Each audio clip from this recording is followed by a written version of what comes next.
उत्तराखंड देवताओं की भूमि। यहाँ की हवाओं में एक अजीब सी शांति है, एक सुकून है। लेकिन क्या आप जानते हैं कि इस शांति के पीछे कुछ ऐसी चीखें दफन हैं जिन्हें वक्त भी नहीं मिटा पाया। नमस्ते दोस्तों, मैं हूँ प्रथम रावत और आज मैं शुरू कर रहा हूँ अपनी नई सीरीज जिसका नाम है अनदेखा उत्तराखंड। इसमें मैं आपको सुनाऊंगा भूतिया कहानियां एवं उत्तराखंड की अनेक जानकारियां। आज मैं आपको सुनाने जा रहा हूं आनंद की वो खौफनाक दास्तान जिसे देवभूमि के एक अनकहे रहस्य को उजागर कर दिया। मुंबई में होटल मैनेजमेंट पढ़ने वाले एक आम लड़के जिसे ऊंचाइयों से बहुत प्यार था, लेकिन उसे नहीं पता था कि पहाड़ों का एक शॉर्टकट उसे एक ऐसी दुनिया में ले जाएगा जहां से वापसी का कोई रास्ता नहीं है। एक रहस्यमयी ढाबा जहां जलते हुए कोयलों की खुशबू नहीं बल्कि जलते हुए इंसानों की सड़न आती थी। एक ऐसा सफर जहां ड्राइवर का चेहरा नहीं बल्कि उसका अतीत डरावना था। क्या आप आनंद अपनी जान बचा पाया या वह भी बन गया उसी शापित ढाबे की एक और कैद आत्मा? दिल थाम कर बैठिए दोस्तों, क्योंकि आज की यह सच्ची घटना आपकी रूह कबा देगी। चलिए शुरू करते हैं। उत्तराखंड, जिसे हम देवभूमि या देवताओं की भूमि भी कहते हैं, अपने ऊंचे बर्फीले पहाड़ों, गहरी खाइयों और हरे भरे देवदार के जंगलों के लिए पूरी दुनिया में मशहूर है। यहाँ की हवा में एक अजीब सी शांति है, लेकिन कहते हैं ना, जहाँ अत्यधिक प्रकाश होता है वहाँ परछाइयाँ भी उतनी ही गहरी और काली होती है।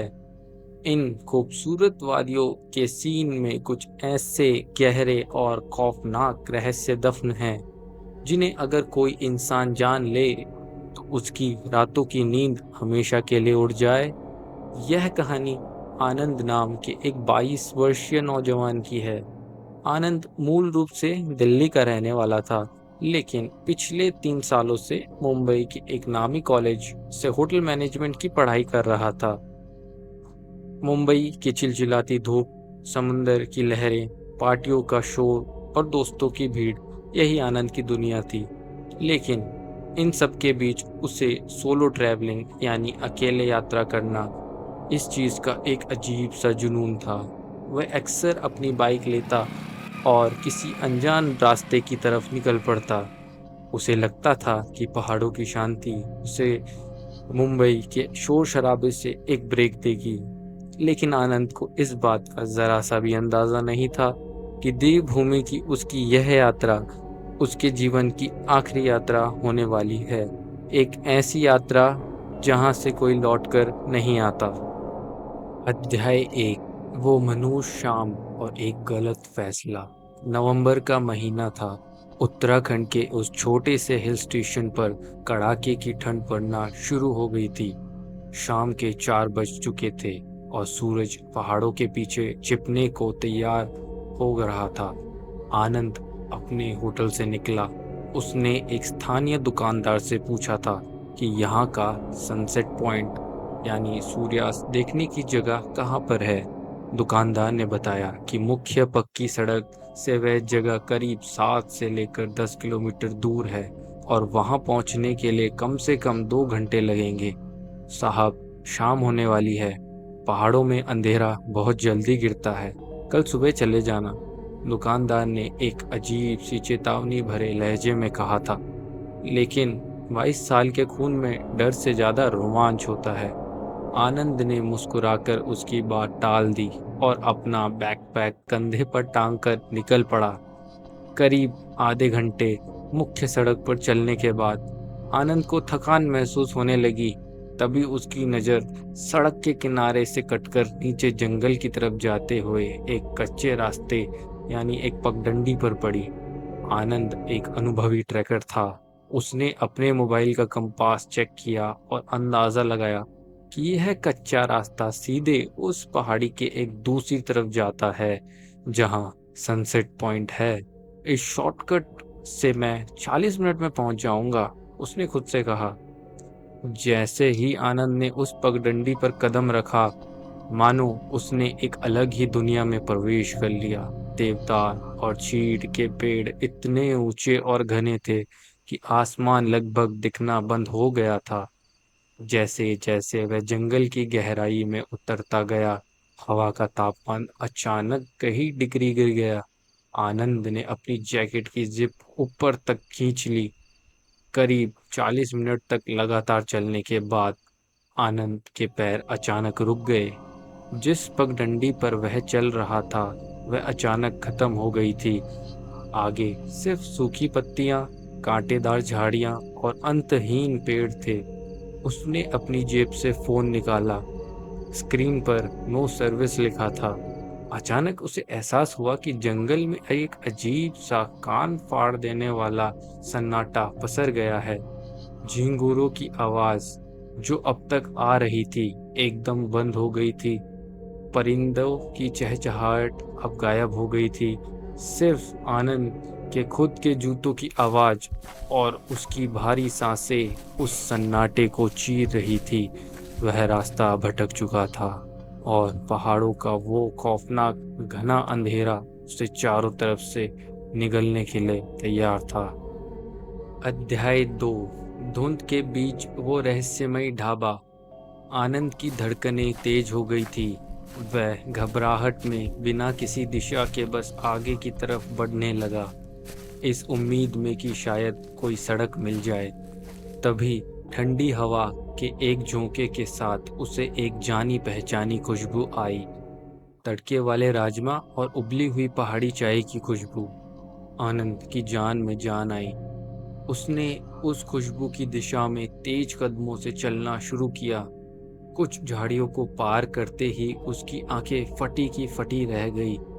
घने सुनसान और डरावने जंगल के बीचों बीच एक बेहद खूबसूरत लकड़ियों से बना हुआ एक पुराना ढाबा मौजूद था। ढाबे के बाहर पीले रंग के गर्म बल्ब जल रहे थे, जो उस कोहरे और अंधेरे में किसी जन्नत के दरवाजे की तरह लग रहे थे। सबसे राहत की बात यह थी कि ढाबे से ठीक पीछे एक पक्की डांबर की सड़क गुजर रही थी। शुक्र है भगवान का। आनंद ने एक लंबी सांस ली और ढाबे की तरफ बढ़ गया। ढाबे के अंदर का माहौल बहुत खुशनुमा था। कोने में रखी एक अंगीठी जल रही थी, जिससे गर्माहट आ रही थी। सामने की एक बड़ी लकड़ी की टेबल पर 4-5 नौजवान लड़के बैठे थे। उन्होंने चमड़े की जैकेट पहन रखी थी और वे जोर जोर से हंसते हुए आपस में कोई बात कर रहे थे। आनंद एक खाली टेबल पर जाकर बैठ गया। उसकी हड्डियां ठंड से सिकुड़ रही थी। तभी एक वेटर उसके पास आया। उसने एक पुराने जमाने की यूनिफॉर्म पहन रखी थी और उसका सिर नीचे की तरफ झुका हुआ था। एक प्लेट मैगी और एक कड़क चाय लाना भाई, आनंद के मेन्यू देखे बिना ही कह दिया। वेटर ने कोई जवाब नहीं दिया। उसने टेबल पर पानी की एक स्टील का गिलास रखा। जैसे ही वेटर ने गिलास रखने के लिए अपना हाथ आगे बढ़ाया, उसकी कमीज की आस्तीन थोड़ी सी पीछे खिसक गई। आनंद की नज़र अचानक वेटर की कलाई पर पड़ी। वहाँ मांस बुरी तरीके से जला हुआ था। ऐसा लग रहा था जैसे त्वचा पिघलकर हड्डियों से चिपक गई हो। घाव इतना गहरा और लाल था कि देखकर किसी को भी उल्टी आ जाए। आनंद सिहर उठा। उसने सोचा शायद किसी हादसे में ये गरीब जल गया होगा, इसीलिए कुछ नहीं कहा और नजरें फेर ली। अध्याय 3। शीशे में कैद खौफनाक हकीकत। कुछ मिनट बाद आनंद को महसूस हुआ कि उसके हाथ मिट्टी में सने हैं। उसने वेटर से वॉशरूम का रास्ता पूछा। वेटर ने बिना कुछ बोले अपनी उंगली से ढाबे के पिछले हिस्से की तरफ इशारा कर दिया। आनंद चलकर पीछे गया और वॉशरूम का लकड़ी का दरवाजा खोला। अंदर एक पीला टिमटिमाता हुआ बल्ब जल रहा था। उसने नल खोला और ठंडे पानी से अपने हाथ और चेहरे को धोया। तौलिए से मुंह पोंछते हुए जैसे ही उसने सामने लगे शीशे में देखा, उसके पैरों तले जमीन खिसक गई। शीशे में जो अक्स दिख रहा था वह इस वॉशरूम का नहीं था। शीशे के अंदर की दुनिया में वॉशरूम की दीवारें आग से काली पड़ चुकी थी। छत से जले हुए लकड़ी के टुकड़े लटक रहे थे। प्लास्टिक का सिंक पिघल कर नीचे बह रहा था और सबसे खौफनाक थी वो बदबू, जलते हुए बालों और भुने हुए इंसानों की मांस की सड़न जो अचानक आनंद के नाकों में घुस गई। उसे लगा जैसे उसका दम घुट जाएगा। मारे दहशत के आनंद के मुंह से एक चीख निकल गई। उसने कसकर अपनी आंखें बंद कर ली और पीछे की तरफ लड़खड़ाया। जब उसने 2 सेकंड बाद हिम्मत करके आंखें खोली तो सब कुछ एकदम सामान्य था। वही पीला बल्ब, वही सफेद टाइल और वही बहता हुआ पानी। यह मेरा वहम है। मैं बहुत थक गया हूँ। शायद इसीलिए मुझे हेलुसिनेशन हो रहा है। आनंद ने खुद को दिलासा दिया, लेकिन उसका दिल पसलियों को तोड़कर बाहर आने के लिए बेताब था।